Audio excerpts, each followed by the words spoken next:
When you visit Arizona, time is measured in moments, not minutes. Like the moment you see the Grand Canyon for the first time. Visit a new state of mind. Learn more at hereyouareaz.com. Other shows we have for you to enjoy at myclassicradio.net. The Avengers was most certainly not a household name in South Africa prior to the radio series. With no national television service until 1976, the mechanism simply was not present in the country to show television programs to mass audiences. While many other countries reveled in the filmed adventures of John Steed and company, South Africa was not equipped to join in the fun. The series took Britain by storm and made a major impression in the American markets, being that greatest of rarities, a British series given a network transmission slot. However, as a filmed series, rather than a videotaped one, The Avengers was able to gain a modicum of exposure in South Africa through film rentals. Come and listen at myclassicradio.net.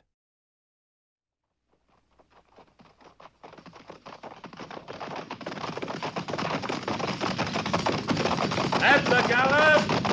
Oh!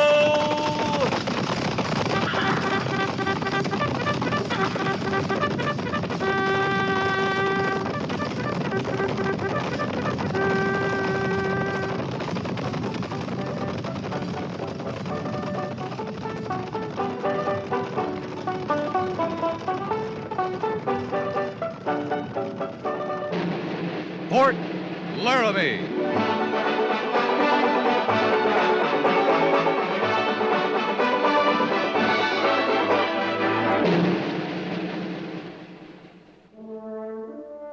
Fort Laramie, starring Raymond Burr as Captain Lee Quince.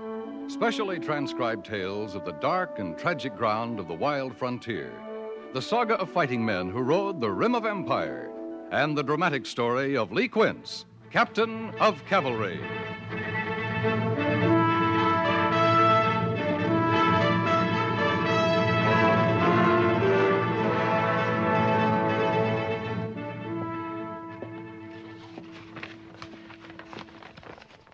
I'd rather take these orders than give them, Captain. Black Hills? The Black Hills, the Powder, the Bighorn, the Yellowstone, Montana Territory. Covers a lot of ground. Yeah, You want these orders, you say? I sure do. Well, they're your orders. Why don't you take them? You might be gone 2 weeks, you might be gone 2 months. No, I've got to stay here, set up the parley. These are your orders, Lee. Well, seeing they're mine, maybe you'll tell me what they are. Sitting Bull. Sitting Bull. I mean it. You giving me the army from the Department of the Platte to go after him? I'm giving you a patrol and a slip of paper. This isn't an engagement, Captain. I want you to deliver an invitation to Sitting Bull to parley with us. Give me a lot of territory to find him in, Major. And I can give you about 6 scout reports, each one definitely establishing Sitting Bull's camp at 6 different locations, from the Black Hills to the Yellowstone. Now, I saw Pete Hazen's last report on him. On the Belle Fourche here in the Black Hills. That was 6 months ago. Yeah, that's the latest report we have. Well, I can start there. Might pick up some fresh word on the way. When do you want me to leave? As soon as you can pick a patrol and outfit it. Now, remember, you're heading north, planning anything from heat to snow. Yeah. When do you plan the parley, Major? We'd like to hold it before winter sets in. If he set up a winter camp, he won't move till spring. If he won't, we'll hold it in the spring. He might not move then. He isn't much to hold meetings with white men. And we're hoping he'll come. Yeah. Well, the finding him comes first. I'll get started, Major. Oh, Lee. Yes, sir? You've seen him? Once. You talked to him? I listened to him. I didn't understand a word he said, but when he got through, I knew what he meant. I understand he doesn't speak English. He doesn't have to. He speaks, and you listen, and you watch him, and you understand. I've never seen him. I've heard the stories, that he's a complete savage, that he hates white men. He's brilliant, that he's stupid, he's revered, that he's hated. Just like to see for myself. When you see him, Major, you'll find out one thing in a hurry. Yeah? He hates white men.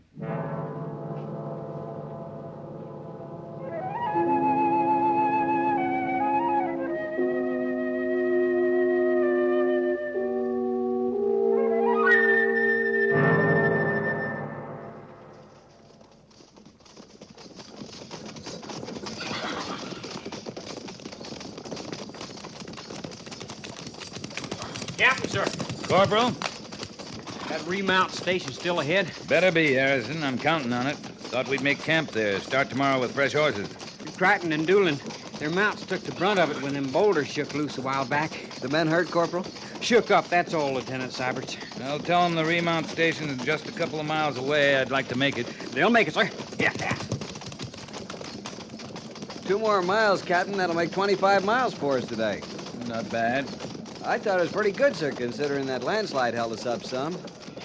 We can average 25 miles a day. But we can't, Mr. Syberts. Another day we'll be heading into the Black Hills proper. We'll be lucky to make 18 a day through them. Yes, sir. Hard going sometimes. Mostly it's slow. I guess the Sioux could slow us down some, too. I guess they could, Mr. Syberts. That landslide, Captain, it could have been started by Indians. Could have been. You think it was? No. It's Indian country, sir.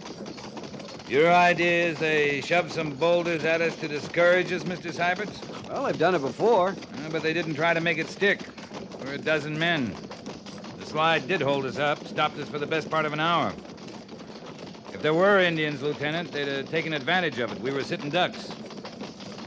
Yes, sir, I guess we were. Well, it was an idea anyway. Lieutenant, before you came to B Company, we had a first lieutenant who'd been through part of the war. Never said much. I'd give him an order, he'd follow it to the letter. I could count on that. He'd follow it to the letter. Yes, sir. He never asked questions, he never had theories. I understand, Captain. He wasn't much good to me, Mr. Syberts. Yes, sir, Captain.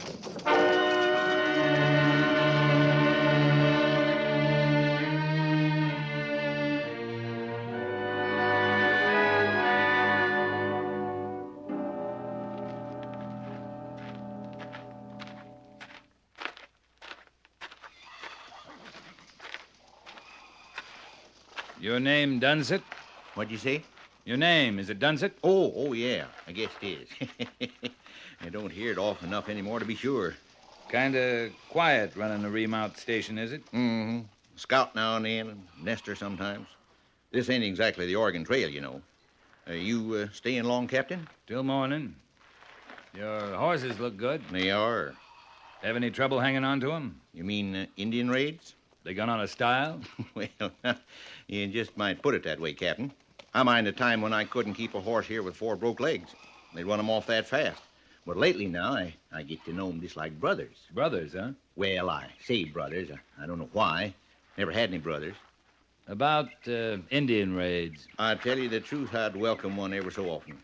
A man needs more than horses, you know. Of course, up to a year ago, Letty was with me, and that helped some. Letty? Yeah, Letty Dunsett, my wife. Oh. Just about a year ago now. A fella came riding up one day and said he meant to do some mining, though I swear he didn't have so much as a pick with him, near as I could tell. He stayed a few days, and I was busy with the horses, you know. And when he rode off, darned if he didn't take Letty with him. Well, maybe you're better off with horses. Oh, yeah. Letty wasn't much of a talker. This'd be Lance Creek along here? Yep, Land's Creek it is. I thought I'd follow it to Beaver Creek and cut up to the Belle Fourche from there. Makes a nice, pretty trip. Pretty country. Well, besides the scenery, is that the quickest route into the Black Hills? I don't know a quicker one. Only count 12 men, Captain. That's all there is. Well, you ain't going after him with 12 men. I say anything about going after someone? Well, the Army don't come traipsing through here getting fresh horses just for the ride. The way it comes to me, though, you'll need a sight more than 12 men. More than 1,200. Oh, we're not starting any wars, Dunsett. Not you, maybe, but you take a white man leading hostile Indians, and you're apt to have a war. And no 12 troopers is... White man leading what Indians? The Sioux. Now, don't tell me you ain't never heard tell of him. Man, I don't never see nobody, and I heard of him. Well, seeing I haven't, suppose you tell me what you've heard and where you've heard it. The last time was from Coy. Now, you go in the Beaver Creek way, you'll run right by Coy's place. Uh-huh. He's tall, great and tall. And he's got a beard that's long. You know, long and flowing. That Coy you're talking about? No, the white leader of the Sioux. And they say when he talks, it's like thunder. And his eyes is flashing lightning. Dunsett, you know what I think? How'd I know that? I think you've been with horses too long.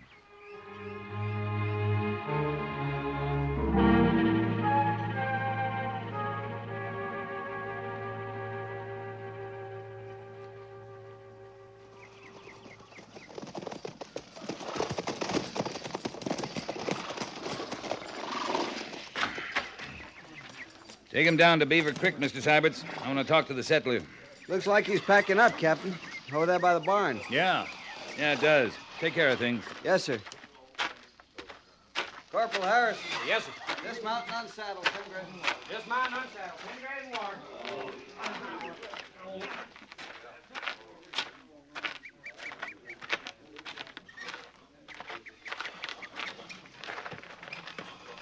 Moving time for you, mister? Afternoon, Captain. Something running you off your land, mister? Yeah, just for a few days. Taking a load of grain up to Indian Agency. Wasn't counting on no military escort, though. You need one? Not as I know of. I had a talk with Dunsett at the remount station in Lance Creek. You get a word in? You know him pretty well? See him maybe twice a year. Don't dare go oftener. Poor old coot ain't used to people. Talks his fool head off. Don't make a lot of sense. He's got a story to tell about a new white leader of the Sioux. Uh-huh. That's what's brought you up here? Dunsett says you told him about the white man. What'd he say I said about him? That he's tall, has a long flowing beard, talks like thunder, eyes that flash lightning. Thunder and lightning. Well, no, that part is pure Dunsett, Captain. I sure didn't mention thunder and lightning. What about the rest of it, mister? Oh, that's gospel. He's tall. Tall as you. There's no doubt about the beard, all right. Of course, you hear all kinds of things. Sometimes you're put to wondering what to believe. Now, I've heard he's got as high as 1,000 lodges. Some say more. 1,000 lodges? Figuring 3 men to a lodge, this man's got a Sioux following of 3,000 braves. Well, I'm just telling you what was told of me, Cap. Dunsett added the thunder and lightning. What did you add, mister? Well, I can't swear to the lodges. I told you that. Yeah, but the man himself, what it looks like, that much I know. I know 'cause I seen him. When? Well, guess it's all 4 or 5 months ago now.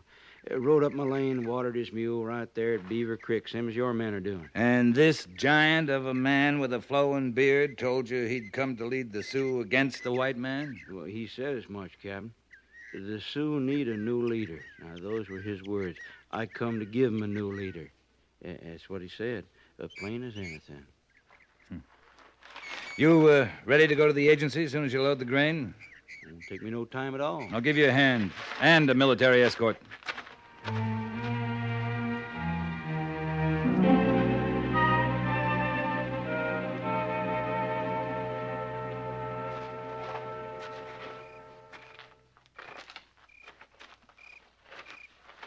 Well, I think I've managed to quiet him. We don't get much army through here since the treaty. Your agency isn't used to cavalry patrols? Passing by, stopping for water, sure. They saw you setting up camp. Made 'em edgy. Considering we're on a peace mission, we seem to be doing a job of making a lot of people edgy. It's the times, Captain. Hey, look up there.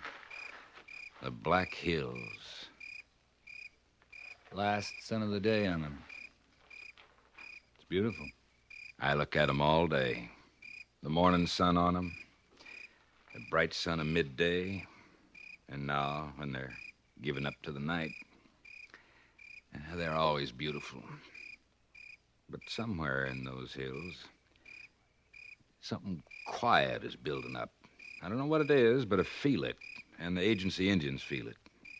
Other shows we have for you to enjoy at myclassicradio.net. The Black Museum was a 1951 radio crime drama program independently produced by Harry Allen Towers and based on real-life cases from the files of Scotland Yard's Black Museum. Ira Marion was the scriptwriter, and music for the series was composed and conducted by Sidney Torch. Although often mistakenly cited as being produced for the BBC, the series was produced and syndicated commercially by Towers throughout the English-speaking world. Come and listen at myclassicradio.net. Someday I got a notion the whole West is going to feel it. You got mostly Sioux here in the agency? Mostly. The Black Hills are Pa Sappa to them. Sacred. It's the home of the Sioux deities. Maybe that's the feeling.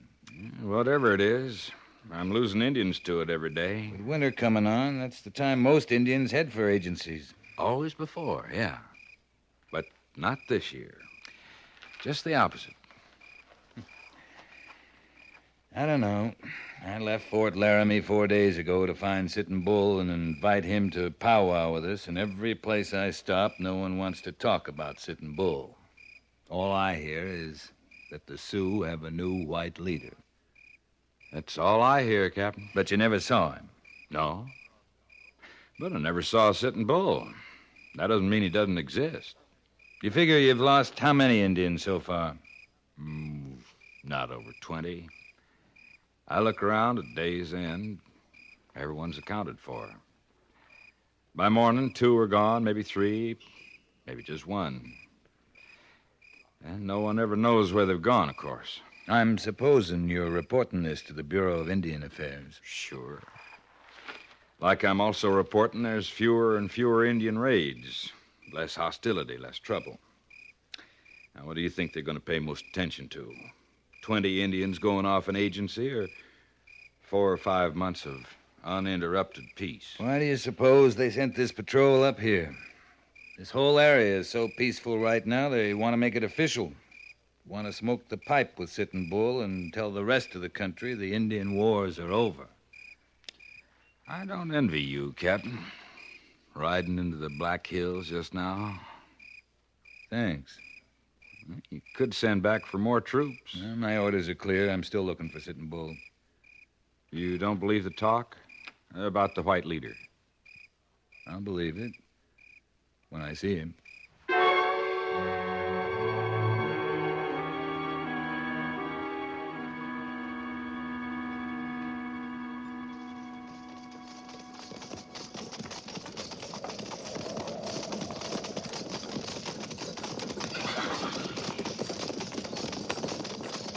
Patch of smoke ahead, Captain.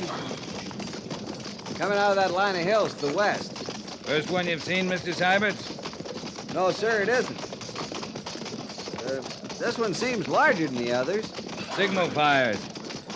Sioux are just letting their people know we're here. Marking our course for them. We're flying a white flag. They've honored it. So far. Yes, sir. Those signal fires aren't bothering me near so much as that cloud forming ahead. We're going to get some weather before long. Bad weather. You're more worried about a storm than Sitting Bull? I know where the storm is, Mr. Syberts. Well, Sitting Bull might be nearer. He might. Signal fires are a warning to someone. I hope it's Sitting Bull. If it is, we can deliver our message and get out before we get bogged down by the storm. I guess I don't understand, sir. We may be attacked, Mr. Syberts. We're in unceded Indian country. It can happen any time. But Sitting Bull isn't likely to attack a patrol flying truce flags. You know, you don't often hear him described as a man of honor. The Sioux think he is, Lieutenant. Yes, but, well, you've met him, sir. You must have an idea what kind of a man he is. I've an idea, Mr. Syberts. Captain Quincy. What does it look like up ahead, Harrison? The storm's heading our way, all right, Captain. But straight ahead over the rise, there's a valley set ablaze, sir. Can't see the smoke. It looks like part of the storm cloud from here, Captain. You can take my word for it, it's burning away for fair. Rest the patrol, Mr. Syberts. I'll ride ahead with Corporal Harrison. Yes, sir. Come on, Corporal. Patrol! Oh!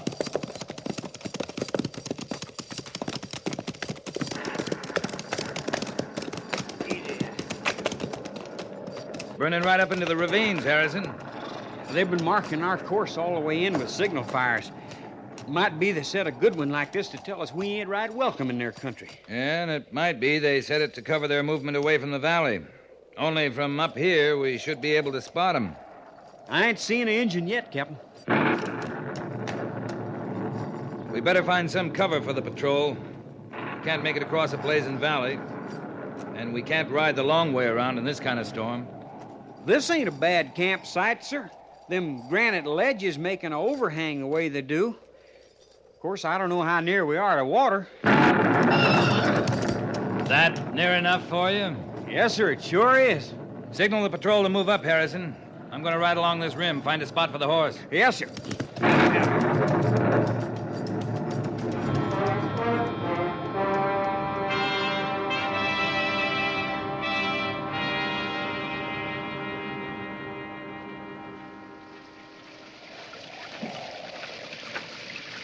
It's clearing off, Captain. The worst of it's moved through. You checked the pickets yet this morning, Corporal? Changed the duty at dawn, sir. Any of them drowned during the night? If they did, they didn't mention it to me. You still trying to figure out where we are, Captain? Yeah, I'd kind of like to know. Funny. You look at a map like that, it makes everything look real simple. We left the agency on the Belle Fourche, moved along it, and to the west to the Little Powder, west again to the Powder. There's a river in that valley below, Harrison. If there is, it was on fire yesterday. Now, let's take a look.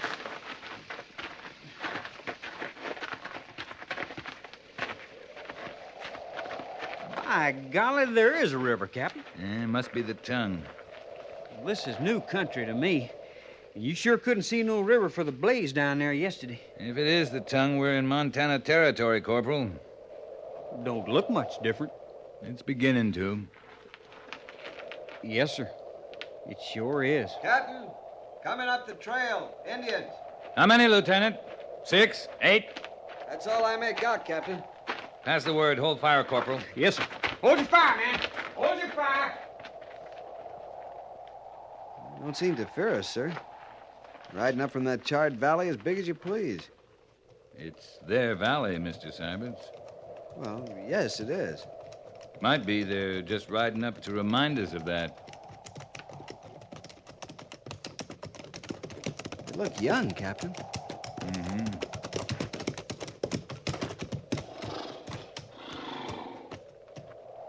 Very small camp. How many white soldiers? 12? 12. That's right. 12. 12 is how many white soldiers? You are 6 braves. 6 brave. We are twice your number. 2 white soldiers to 1 brave. Now understand. Why here?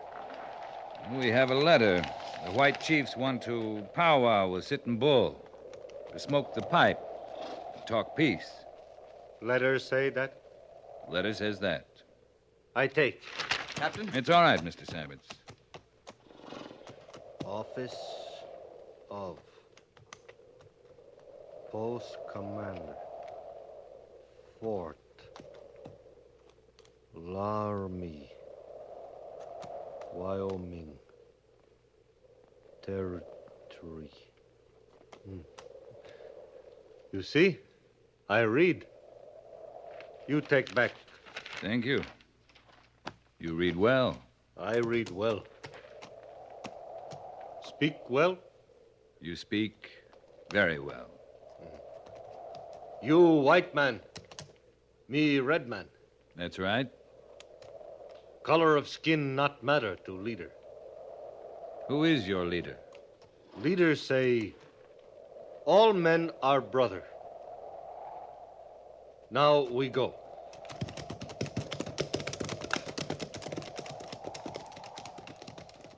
What was that all about, Captain? I don't know, Mr. Syberts, but I bet if we follow him, we'll find out.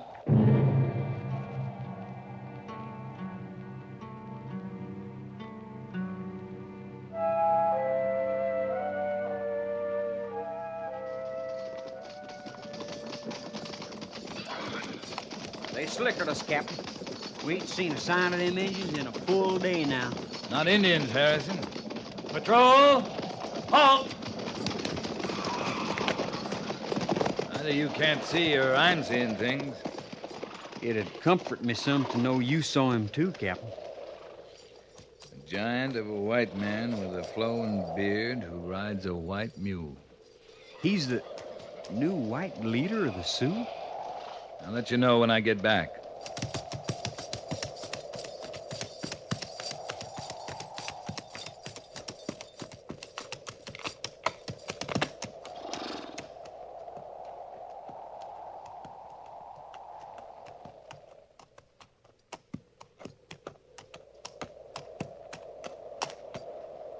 I heard about you, Captain. I've heard about you, but I didn't really believe it.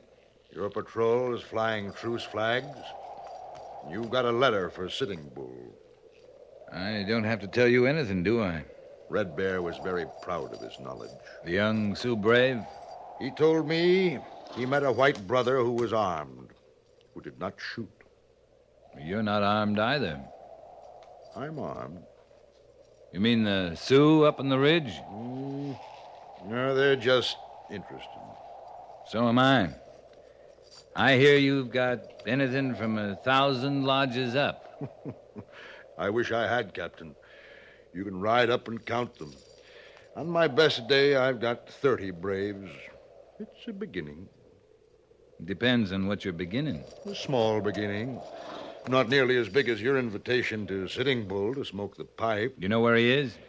The last I heard, his camp was on the Yellowstone River. You said you were armed. I am. A Bible? A Bible. I'm Father Farrell. I'm a Jesuit priest. You're preaching to the Sioux? Teaching, I hope. Reading, writing, a little farming. All men are brothers. The color of the skin don't matter? Red Bear's learning faster than most. You've cut out a big job for yourself, Father. No, I'm not alone. I'm a Jesuit. But there are Methodists out here, too. Presbyterians. You helped Captain with Red Bear. He seemed to respect you, to know he could trust you.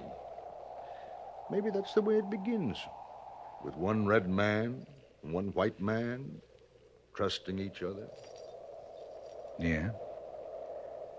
And like you said, Father, a small beginning. But it's a beginning.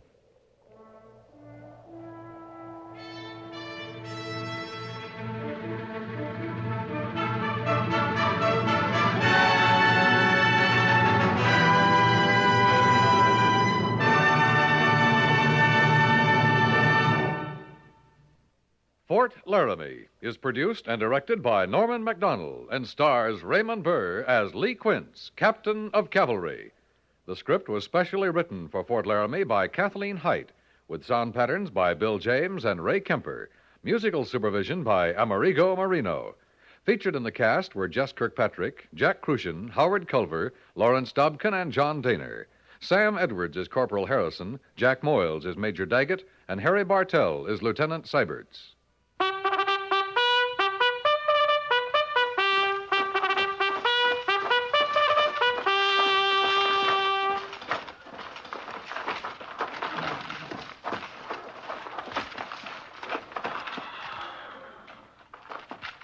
Company, tension!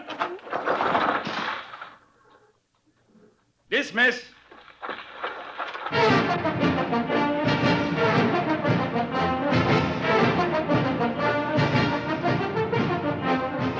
Next week, another transcribed story of the Northwest frontier and the troopers who fought under Lee Quince, Captain of Cavalry.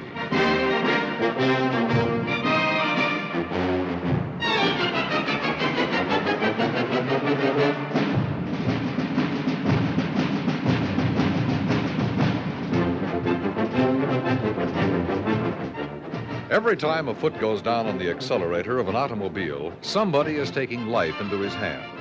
And life, anybody's life, is something to be handled with care. If you're out on the highway, drive at the speed that best meets the traffic conditions you find. Obey the road signs and give your attention to traffic signals, too. Be sure the lane is clear for passing when you want to get around. And don't take a chance on the other fellow making room for you. In fact, don't take a chance. Remember, you can't save time by losing lives.